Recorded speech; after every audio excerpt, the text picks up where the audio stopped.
ಆದಿಕಾಂಡ ಅಧ್ಯಾಯ 32. ಇತ್ತ ಯಾಕೋಬನು ತನ್ನ ಪ್ರಯಾಣವನ್ನು ಮುಂದುವರೆಸಿದನು.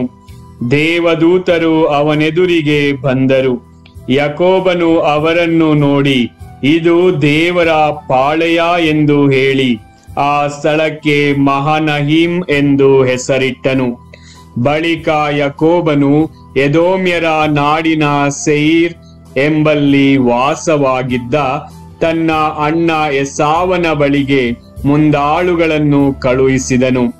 ಕಳುಹಿಸುವಾಗ ಅವರಿಗೆ, ನೀವು ನನ್ನೊಡೆಯ ಏಸಾವನ ಬಳಿಗೆ ಹೋಗಿ ಈ ಸಮಾಚಾರವನ್ನು ಕೊಡಿ.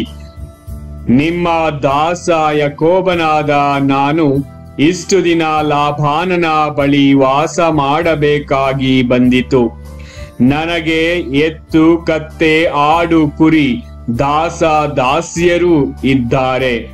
ನನ್ನೊಡೆಯರಾದ ನೀವು ನನ್ನ ಬಗ್ಗೆ ದಯದಾಕ್ಷಿಣ್ಯ ಉಳ್ಳವರಾಗಿರಬೇಕೆಂಬ ಕೋರಿಕೆಯಿಂದ ನಮ್ಮನ್ನು ನಿಮ್ಮ ಬಳಿಗೆ ಕಳುಹಿಸಿದ್ದಾರೆ ಎಂದು ತಿಳಿಸಿರಿ ಎಂದನು. ಆ ಆಳುಗಳು ಹೋಗಿ ಯಾಕೋಬನ ಬಳಿಗೆ ಹಿಂದಿರುಗಿ ಬಂದು, ನಾವು ನಿಮ್ಮ ಅಣ್ಣ ಏಸಾವನ ಬಳಿಗೆ ಹೋಗಿದ್ದೆವು. ಅವರು 400 ಜನರ ಸಮೇತ ನಿಮ್ಮನ್ನು ಎದುರುಗೊಳ್ಳಲು ಬರುತ್ತಿದ್ದಾರೆ ಎಂದು ತಿಳಿಸಿದರು. ಆಗ ಯಾಕೋಬನು ಬಹಳ ದಿಗಿಲುಗೊಂಡನು, ಕಳವಳಗೊಂಡನು. ತನ್ನ ಜನರನ್ನು, ಕುರಿ, ದನ, ಒಂಟೆಗಳನ್ನು 2 ಪರಿವಾರಗಳಾಗಿ ವಿಂಗಡಿಸಿದನು. ಏಸಾವನು ಒಂದು ಪರಿವಾರದ ಮೇಲೆ ಬಿದ್ದರೆ ಇನ್ನೊಂದು ತಪ್ಪಿಸಿಕೊಳ್ಳಬಹುದೆಂಬುದು ಅವನ ಆಲೋಚನೆಯಾಗಿತ್ತು. ಇದಲ್ಲದೆ ಯಾಕೋಬನು ದೇವರನ್ನು ಹೀಗೆಂದು ಪ್ರಾರ್ಥಿಸಿದನು, ಸ್ವಾಮಿ ಸರ್ವೇಶ್ವರ, ನನ್ನ ತಂದೆ ತಾತಂದಿರಾದ ಈಸಾಕ, ಅಬ್ರಹಾಮರ ದೇವರೇ, ಸ್ವಂತ ನಾಡಿಗೆ ಬಂದು ಬಳಗದವರ ಬಳಿಗೆ ಹಿಂದಿರುಗಬೇಕೆಂದು ನನಗೆ ನೀವೇ ಆಜ್ಞಾಪಿಸಿದ್ದೀರಿ. ನನಗೆ ಒಳ್ಳೆಯದನ್ನೇ ಮಾಡುತ್ತೇನೆ ಎಂದು ವಾಗ್ದಾನ ಮಾಡಿದವರು ನೀವೇ ಅಲ್ಲವೇ? ದಾಸನಾದ ನನ್ನ ಮೇಲೆ ಎಷ್ಟೋ ಪ್ರೀತಿಯನ್ನಿಟ್ಟು ನಿಮ್ಮ ವಾಗ್ದಾನವನ್ನು ನೆರವೇರಿಸಿದ್ದೀರಿ. ನಾನು ಅದಕ್ಕೆ ಕೇವಲ ಅಪಾತ್ರನು. ನಾನು ಮೊದಲು ಈ ಜೋರ್ಡಾನ್ ನದಿಯನ್ನು ದಾಟಿದಾಗ ನನಗಿದ್ದುದು ಒಂದು ಊರುಗೋಲು ಮಾತ್ರ. ಈಗ 2 ಪರಿವಾರಗಳಿಗೆ ಒಡೆಯನಾಗಿದ್ದೇನೆ.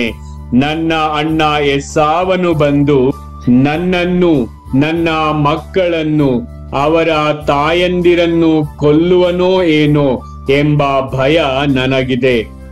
ಅವನ ಕೈಗೆ ಸಿಕ್ಕದಂತೆ ನಮ್ಮನ್ನು ಕಾಪಾಡಬೇಕೆಂದು ನಿಮ್ಮನ್ನು ಬೇಡಿಕೊಳ್ಳುತ್ತೇನೆ. ನಿನಗೆ ಒಳ್ಳೆಯದನ್ನೇ ಮಾಡಿ ನಿನ್ನ ಸಂತತಿಯನ್ನು ಎಣಿಸಲಾಗದ ಕಡಲ ತೀರದ ಮರಳಿನಂತೆ ಹೆಚ್ಚಿಸುವೆನು ಎಂದು ಹೇಳಿದವರು ನೀವೇ ಅಲ್ಲವೇ? ಯಾಕೋಬನು ಆ ರಾತ್ರಿಯನ್ನು ಅಲ್ಲೇ ಕಳೆದನು.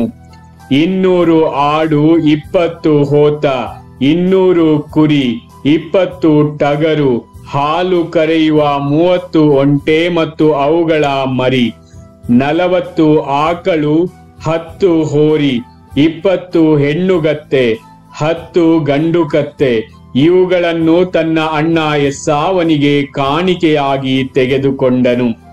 ಇವುಗಳನ್ನು ಹಿಂಡು ಹಿಂಡಾಗಿ ವಿಂಗಡಿಸಿ ತನ್ನ ಆಳುಗಳ ವಶಕ್ಕೆ ಒಪ್ಪಿಸಿದನು.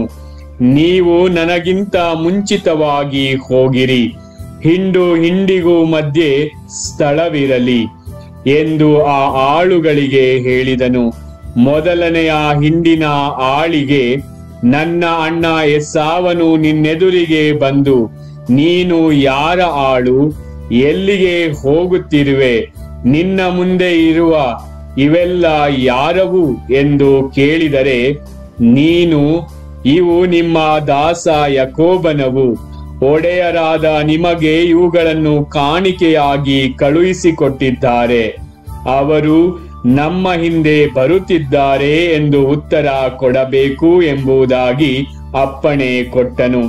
ಹಾಗೆಯೇ ಎರಡನೆಯವನಿಗೂ ಮೂರನೆಯವನಿಗೂ ಹಿಂಡುಗಳ ಹಿಂದೆ ಹೋದವರೆಲ್ಲರಿಗೂ ನೀವು ಏಸಾವನನ್ನು ಕಾಣುವಾಗ ಇದೇ ರೀತಿಯಾಗಿ ಮಾತನಾಡಬೇಕು. ನಿಮ್ಮ ದಾಸ ಯಾಕೋಬನು ನಮ್ಮ ಹಿಂದೆ ಬರುತ್ತಿದ್ದಾರೆ ಎನ್ನಿರಿ ಎಂದು ಆಜ್ಞಾಪಿಸಿದನು.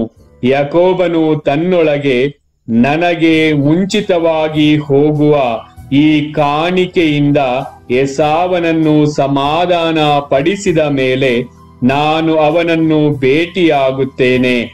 ಆಗ ಒಂದು ವೇಳೆ ನನ್ನನ್ನು ಪ್ರೀತಿಯಿಂದ ಅಂಗೀಕರಿಸುವನು ಎಂದುಕೊಂಡನು.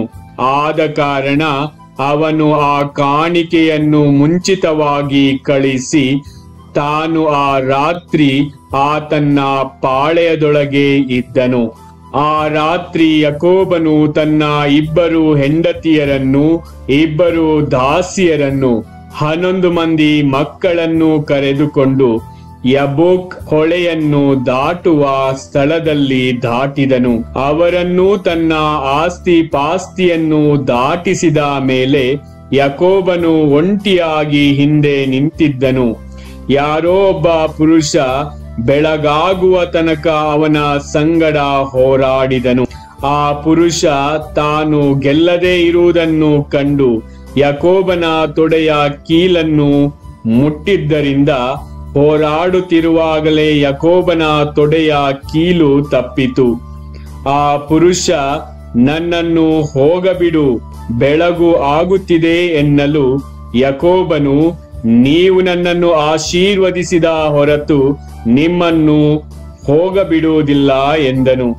ಆ ಪುರುಷ, ನಿನ್ನ ಹೆಸರೇನು ಎಂದು ಕೇಳಿದಕ್ಕೆ ಯಾಕೋಬನು, ನನ್ನ ಹೆಸರು ಯಾಕೋಬ ಎಂದನು. ಅವನು ಯಾಕೋಬನಿಗೆ, ಇನ್ನು ಮೇಲೆ ನೀನು ಯಾಕೋಬ ಎನಿಸಿಕೊಳ್ಳುವುದಿಲ್ಲ, ದೇವರ ಸಂಗಡ ಹಾಗೂ ಮನುಷ್ಯರ ಸಂಗಡ ಹೋರಾಡಿ ಗೆದ್ದವನಾದ್ದರಿಂದ ನಿನಗೆ ಇಸ್ರಾಯೇಲ್ ಎಂದು ಹೆಸರುಂಟಾಗುವುದು ಎಂದು ಹೇಳಿದನು. ಯಾಕೋಬನು, ನಿಮ್ಮ ಹೆಸರನ್ನು ದಯವಿಟ್ಟು ನನಗೆ ತಿಳಿಸಬೇಕು ಎಂದಾಗ ಆ ಪುರುಷ, ನನ್ನ ಹೆಸರನ್ನು ವಿಚಾರಿಸುವುದೇಕೆ ಎಂದು ಹೇಳಿ ಅಲ್ಲೇ ಅವನನ್ನು ಆಶೀರ್ವದಿಸಿದನು. ಯಾಕೋಬನು, ನಾನು ದೇವರನ್ನು ಮುಖಾಮುಖಿಯಾಗಿ ಕಂಡಿದ್ದರೂ ಪ್ರಾಣ ಸಹಿತ ಉಳಿದಿದ್ದೇನಲ್ಲ ಎಂದುಕೊಂಡು ಆ ಸ್ಥಳಕ್ಕೆ ಪೆನಿಯೇಲ್ ಎಂದು ಹೆಸರಿಟ್ಟನು. ಅವನು ಪೆನುವೇಲನ್ನು ದಾಟುತ್ತಿರುವಾಗ ಸೂರ್ಯೋದಯ ಆಯಿತು. ಕೀಳು ಕಳಚಿದ ತೊಡೆಯ ನಿಮಿತ್ತ ಅವನು ಕುಂಟಿಕೊಂಡೇ ನಡೆದನು.